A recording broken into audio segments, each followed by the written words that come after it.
Hey guys, Mr. Webker here. Fun fact, I just recorded this whole video and I forgot to plug in my headset. I thought I had it on, but I didn't plug it in. So I just recorded this whole thing with no sound. So I get to redo it today. So happy Monday, guys. Today we are going to be learning about freedom in India. It should be about a 15-minute video this week, which is not long at all, which means you guys will have plenty of time um, to do it this week. Remember, this is due on Friday. Actually, it'll be due on Monday because you guys do not have my class on Friday. So on Monday, so good luck. You have a whole extra couple of days to do it.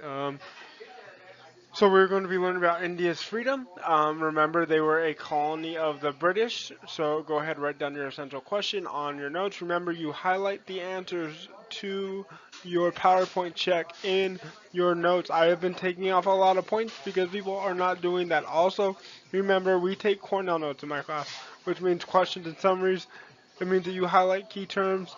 It means that you circle important facts. I need good Cornell notes. I am grading you based on that. We've been doing this all year. So I'm so excited to get into India's freedom with you. If you have any questions, remember you can always remind me as I'm on jury duty or send me an email. I'm always here to help you guys out. So thank you guys. Let's get this going. India's freedom, 18.1. So above me is actually a map of the Indian colony as controlled um, by the English. It was actually called the crown or the jewel in the British crown because it was so wealthy that it made the British king so much money. The King of England was fantastically rich off of this colony. Um, so they used many of the resources here to gain wealth. So after World War II, basically the English used um, the sepoys, which were soldiers of Indian descent, to fight in World War II, and then they sent them back to their country and said, "All right, thank you for fighting for freedom. Now go back to your country where you have no control." And the Indians were not fans of that. They said, "Hey, if we fought for your freedom, then we deserve our own freedom." Um, and so this led to a protest in India to gain their freedom. It would be led by a man named Mahatma Gandhi, which we'll learn about later. But they in fact gained their freedom, and they had a lot of challenges as time went on. They are actually currently one of the wealthiest countries in the world. Also, there are thousands of people who are impoverished. So there's a lot of wealth on the rich side and a lot of poverty on the poor side. Not many people in the middle.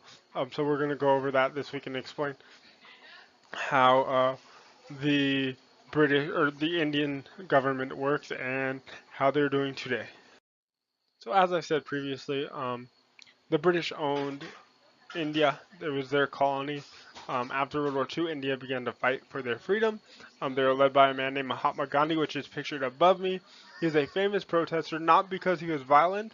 As you can tell, he's not exactly the strongest looking guy in the world, but he led a movement called a non-violence movement. This movement would be followed by people like Dr. Martin Luther King when he fought for civil rights. And basically, what he believed is that the best way to fight for freedom is to be better than the person who enslaves you. So, if the person who enslaves you uses violence, you respond with nonviolence and love. And so, he had protests where people would not actually fight, but they would stand their ground and say, "Hey, I'm not going to follow your laws um, unless you give me freedom."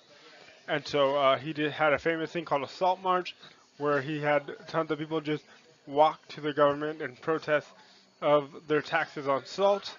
Um, and what he fought for was an Indian nation that was united, regardless of religion or race or creed, that all people worked together and had freedom equally. Um, he was able to win freedom for the Indian people and start a new government there. But the problem was that there were two major religions in India. That would be uh, the Muslims and the Hindus, and both of them did not like each other. And so he tried to build unity, but the two religions had issues governing together. So after the British left, the Indians were able to form their own government.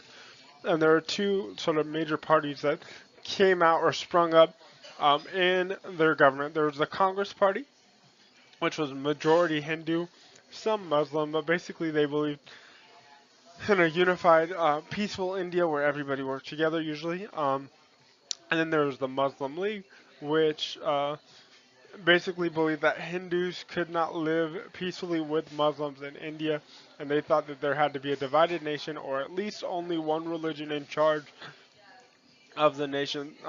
The Muslim League was led by a guy named Muhammad Ali Jinnah, which is the man in the photo to the left. Muhammad Ali Jinnah thought that the only thing that united India was that they disliked England. So once England left, they could fight each other, and this would lead up to a civil war in India between the Muslims and the Hindus. Mahatma Gandhi did not want to be a part of this war, but nevertheless, this war sprung up and caused a lot of division in India. So basically, what they say, the way that people decide that they're going to end the division in India is they're going to turn India into two sort of lands. So there would be Pakistan, which is the yellow area in the map above me, and India, which is the green area. And basically, they said, hey, you can decide where you want to live. If you're a Muslim and you don't want to be a part of the Hindus, you can make a separate land. If you're a Hindu and you don't want to be a part of the Muslims, you can make a separate land. But this leads to war because both sides can't decide which country they want, whether it's India or Pakistan. And so in this war, basically it's a deadly civil war that Mahatma Gandhi is extremely against. Um, Over 1 million people die in this civil war. And so Gandhi speaks out against it, and he says that we need to live in peace and find a way to do this peacefully. And because of that, Hindu people, which is his own religion, but Hindu people actually killed him because they said that he spoke out too adamantly against the Hindus and that there needed to be a war to cleanse India of the Muslims. So there's a huge civil war in this area.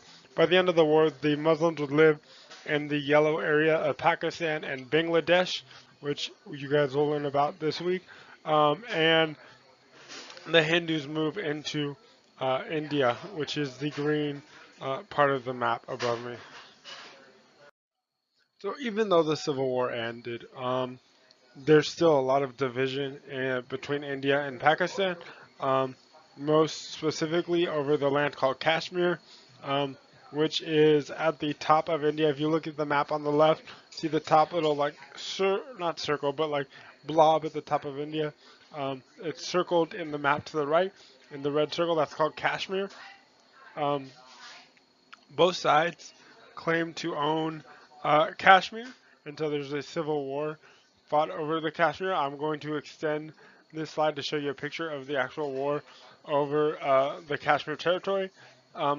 This war was a never-ending war, sort of like the Korean War and the Vietnam War, and so the United Nations got involved.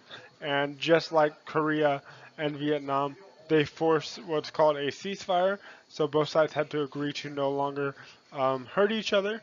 Um, and in return, Pakistan was given 1/3 of the land, and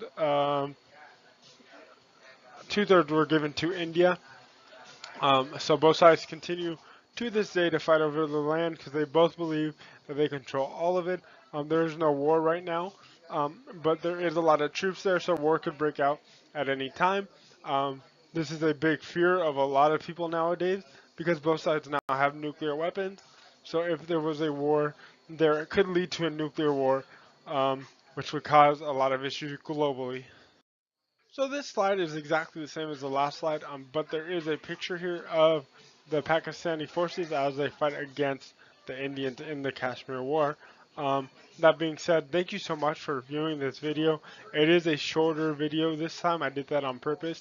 I do have a plus for you guys. This chapter is the last chapter that we're going to do video notes on. So this week and then 3 more weeks of video notes, and we are completely done for the year. We will work on a final, and then you guys will say goodbye to me and never have to do video notes again.